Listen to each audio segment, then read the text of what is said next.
Welcome to the Invisible India podcast. I'm Jessica. And I'm Abhishek. We're a cross-cultural couple doing life in India, exploring the lesser-known mysteries of Indian culture, Interviewing fascinating figures who have chartered new territories, and sharing life as we raise our multicultural family amongst the complexities of modern Indian life.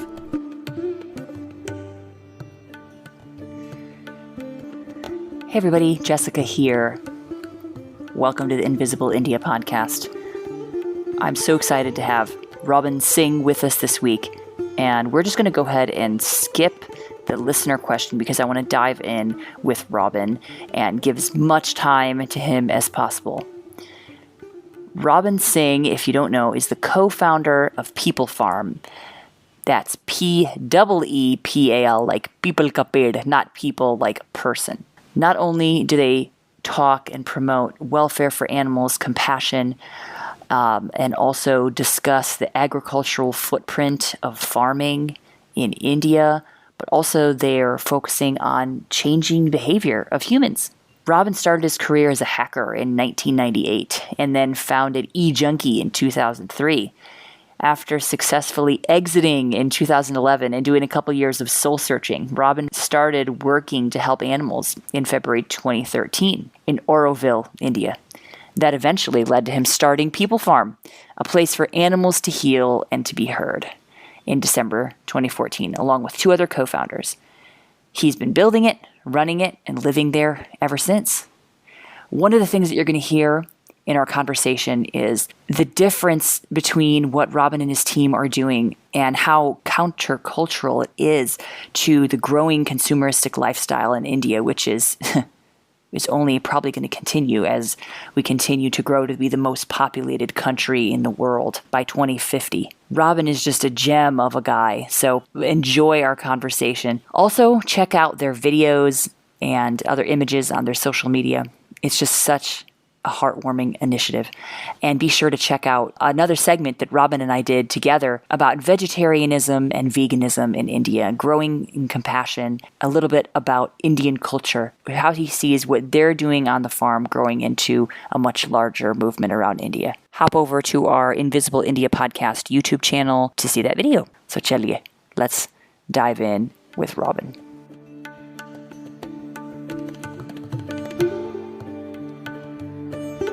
Thanks for coming and being a part of the podcast today, Robin. Hey, thank you for having me, Jessica, and thanks for accommodating me. No issue. Love it. So, hey, you are a cultural mover and shaker and somebody who is going against the grain, somebody who cares deeply about preserving the Indian legacy of environmental awareness, connection with nature, and, of course, nonviolence, ahimsa. You're somebody that I think people would really love to hear from, and you have a lot to share with us, so I can't wait to dive in with you today. I sure hope so. For sure. Okay. So before we talk about Peepal Farm, I wanted to ask you just a little bit about your personal journey. You are also a U.S. returnee, just like my husband, Abhishek. Abhishek was in the U.S. for 10 years and really felt like the tug to come back to India and really wanting to do something that was long-lasting and meaningful. I think he had that feeling of people here in my job in the U.S. are lining up for this job, and anybody could do this. But what I could do in India, I don't see anyone else lining up for. And I just wanted to hear, what was your process of considering moving back to India, and what was that emotionally like for you? Similar. I just came at it in a very roundabout way. So I was running my own tech company in US, and I didn't want to make it a $1 billion company. I just wanted to get to a point where it can run by itself, and I didn't have to work anymore, because that was my dream, to not have to work anymore ever. And when I realized it, I wasn't happy. So I could do anything I wanted, and I didn't even have to work for it, but it didn't make me happy. And I started looking into that, even when I have checked all the boxes and I'm living in a nice neighborhood, I have a nice lifestyle, I play Xbox all day, I go for walks, I travel, why am I not happy? And I think what I realized was that everything comes at a cost. So everything, like my happiness, like my attempt at happiness was largely based on consumption. Like, travel is also a form of consumption. So I was just consuming to fill this void that we are born with, the human condition. And that would have been okay if I was doing this in a vacuum. But unfortunately, all consumption has a suffering footprint, as in for anything to be consumed, it has to be produced. And in that process of production, if you look closely, a lot of people and animals suffer. So then I was like, okay, I need to reduce my consumption, and I started reducing my consumption, like cutting out unnecessary things. I mean, I was already vegan. I stopped eating meat, eggs, dairy. I stopped buying new clothes. I stopped traveling. I stopped drinking. I stopped smoking. But then there was this realization, sure, okay, like now I'm a better consumer. I'm a conscious consumer, but I had to eat something to live. And even that food was coming at a cost to others. So what am I doing with this life? Because it's not just mine. If others have to suffer for me to live, then it's just not my life. I'm more of a guardian of this time. Yes. So that realization eventually led me on a path that concluded in Peepal Farm. Yeah.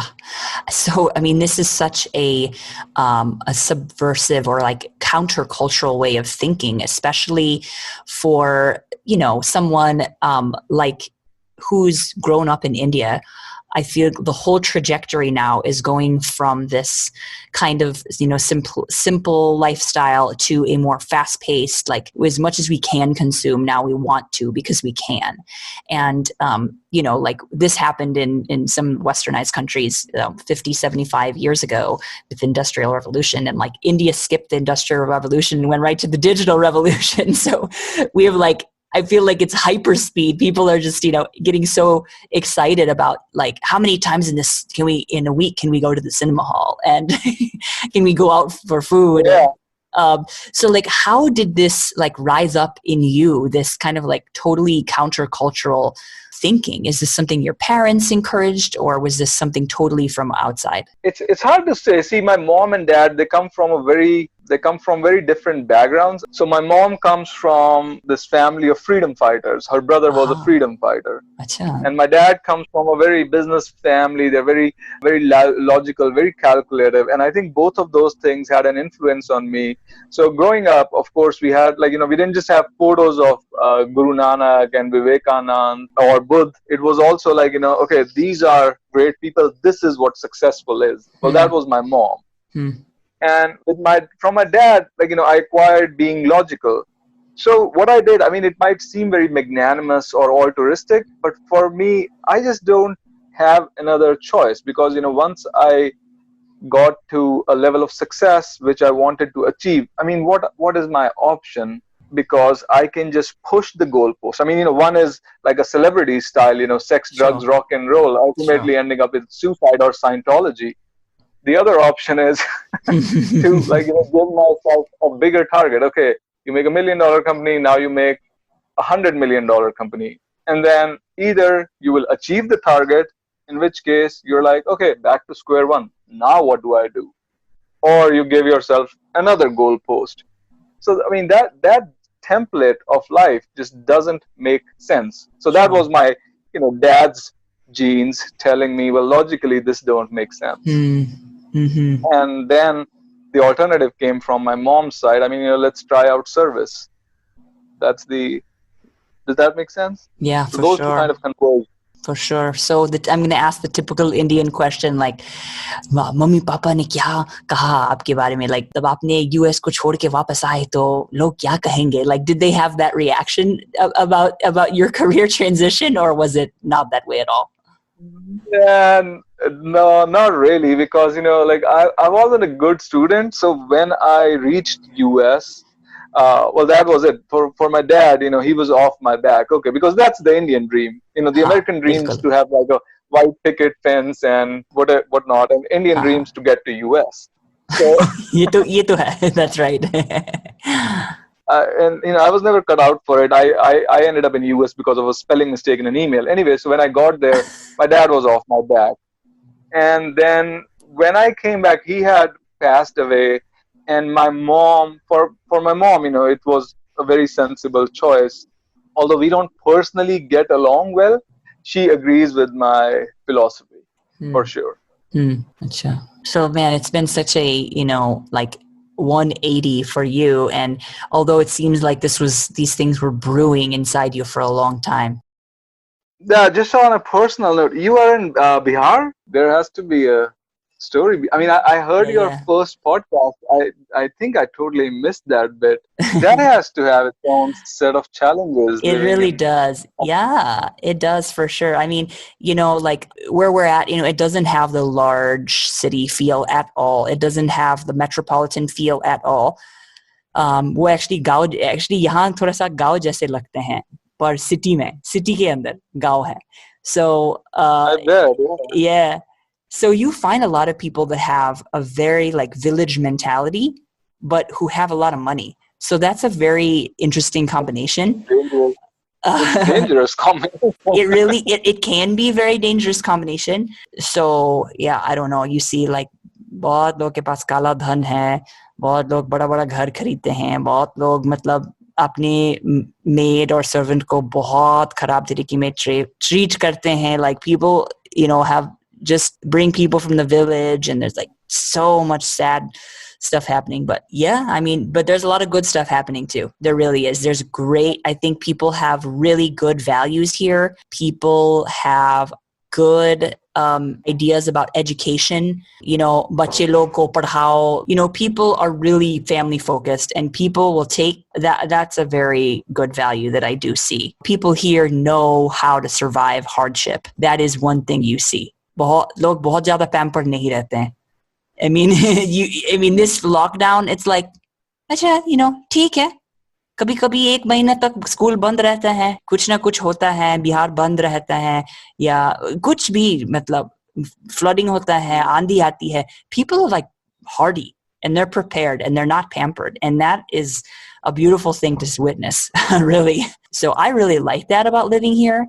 Yeah, and I mean, my husband, Abhishek, he had a very similar kind of feeling, like I have something in my heart, what I really want to do. I mean, he's very gifted in explaining complicated ideas to people in a very simple way. Grew up in various different parts of Bihar, so he has a very good understanding of different languages here, and different like linguistic styles, different communication styles. And so he really wanted to get involved in development work here. And we had some connections here, and they had actually been inviting us for several years, like, why don't you guys come work with us? And as we had visited families several times and met up with these folks who were doing work here, and we're like, okay, man, do we really want to move back to Bihar? Like, and the answer eventually was yes. My story is that I was living in India when I was in my early 20s. And I had learned Hindi at that time. I was working in an IT company. And so I really fell in love with India. And then I later fell in love with Abhishek. And then I was like, yeah, if you want to go back to your place, I'm game. And he's like, are you really, though? I'm like, yeah, well, let's think about it. I want to get some more exposure to Bihar and, UP and Bihar side. And then we'll make the decision. So eventually I decided in one of the visits, I said, okay, well, I'm going to go by myself for the first 10 days with our son. So I came by myself with our 9-month-old son, and I came and I stayed with my in-laws during that time. And I was like, अगर मैं यहाँ रह सकती आपके बिना, तो ये होगा. Like, if I can survive without Abhishek holding my hand every day, then I can do this. So that was kind of like my test. And I don't know if I passed, but at least I felt that I was willing to do it. So. You're there. हाँ, अब 4 साल हो गया. Oh man, and Abhishek's working with the communities there, so he's pursuing that dream. Yeah, definitely. And sometimes the dream is, a struggle, right? Like you're as well. Like, man, like how can we? Oh man, am I wasting my life away? Or like this is not getting anywhere. Or man, program is not going well. but sometimes you just have to keep the big picture in line and in your mind. And that's kind of what we do too.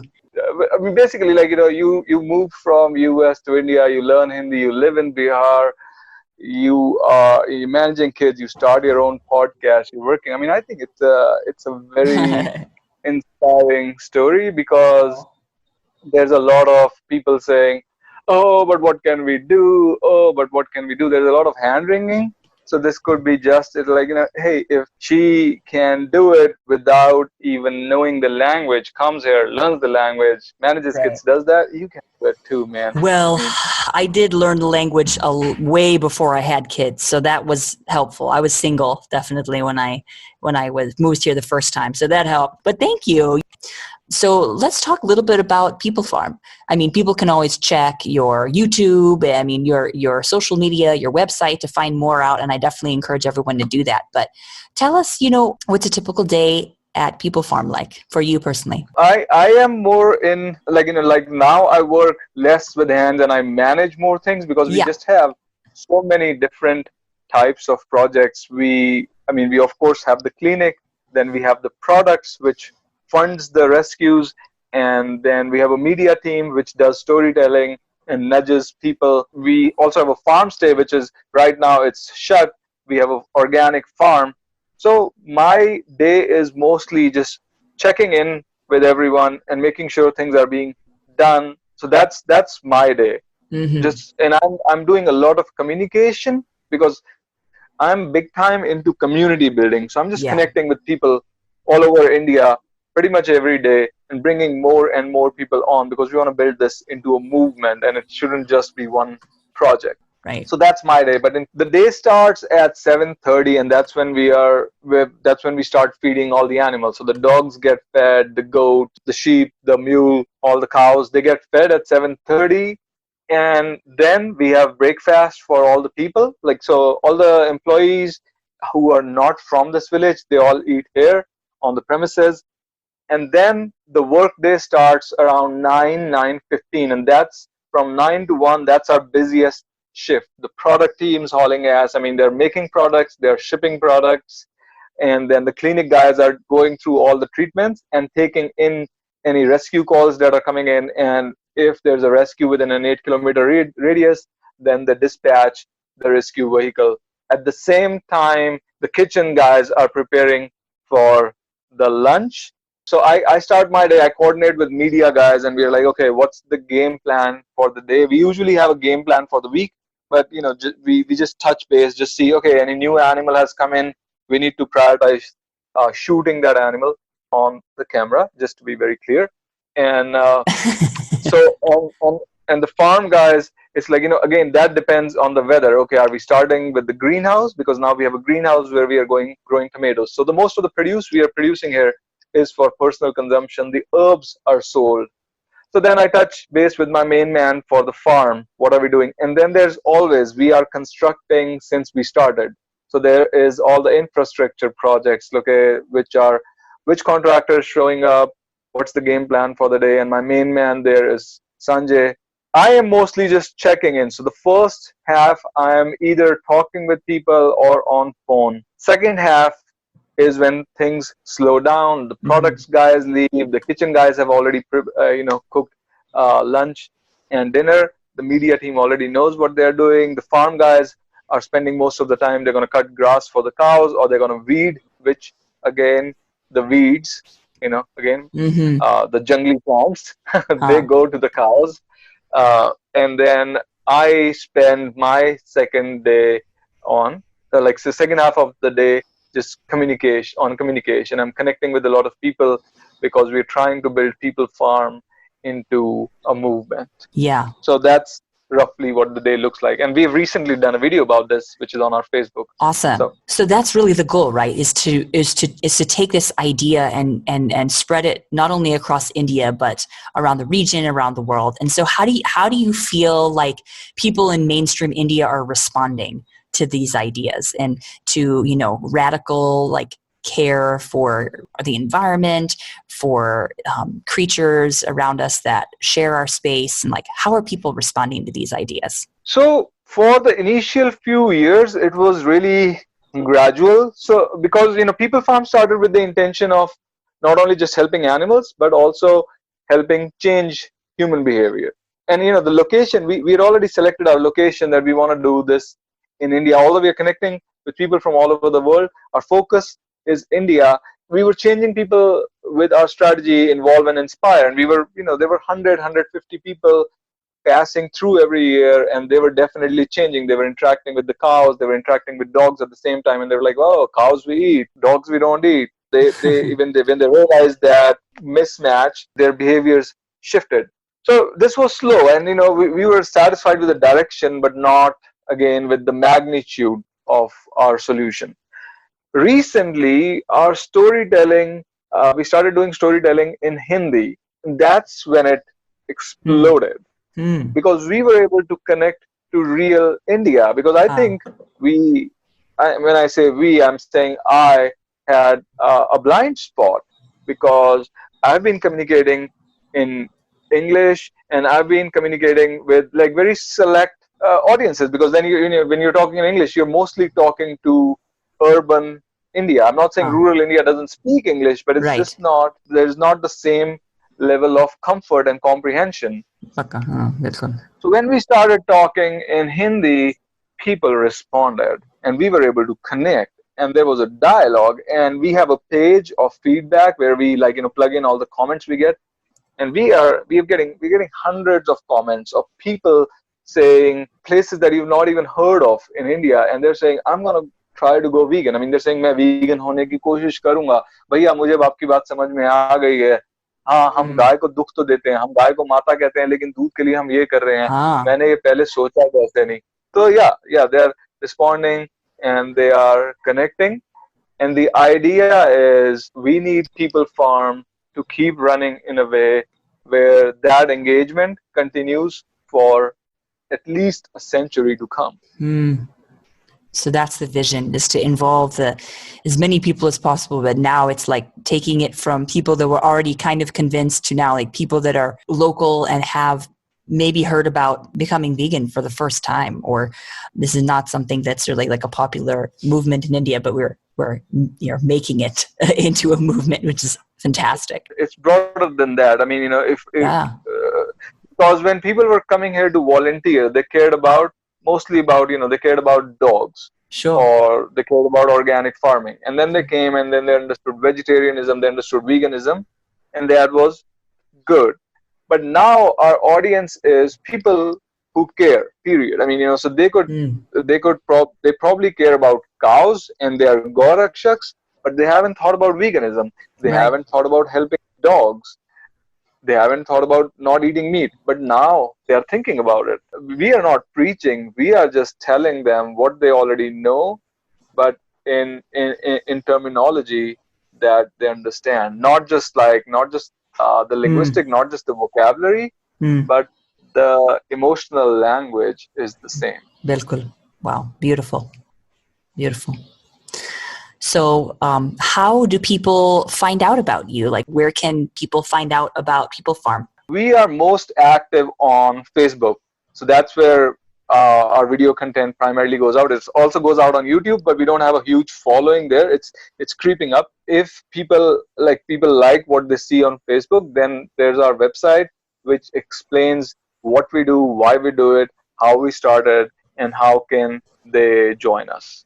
So you also have the website as well, and you have those channels. If you guys want to learn more about Robin, what they're doing at People Farm, you all can check it out, peoplefarm.org. Go ahead and check it out. Check them out on Instagram, on Facebook, and YouTube, and make a visit whenever things open up, right? Like, I mean, we don't know when it's going to open up, but make a visit to People Farm. I know I want to. I know my kids want to. We we live in an apartment here in Bihar, and we don't have a lot of green space. We don't have a lot of interaction. I mean, we do have a lot of interaction with wildlife, domesticated animals, I guess you could say, because we have a lot of cows, गाय, भैंस, बकरी, सब चलता है हमारे घर के पास, घोड़ा. तो मेरे बच्चे सारा दिन खिड़की के पास बैठ के देखते रहते हैं. But we really wanted to like get closer. That's something we always want and desire. And we just bought some, little baby chicks we're going to take care of in our house. So hopefully my kids can have a greater compassion and have pets in the house and something we can That's take so care cool. of. Yeah, which I've had to be careful to. I had to move the chicks far away from this part of the house because otherwise, in the recording, you just hear them chee chee chee chee chee the whole time. So, but yeah, so thanks, Robin, so much for coming on, and for our listeners, go ahead and check out. We also just are going to do a YouTube section on what's the difference between being vegetarian, vegan, and how that can make a huge difference in not only your life, but in the lives of other people. So, and for all of us on planet Earth. So be sure to check out that video as well. Yeah. Thanks so much, Robin, for coming on. Thank you, Jessica, for giving me this opportunity. For sure.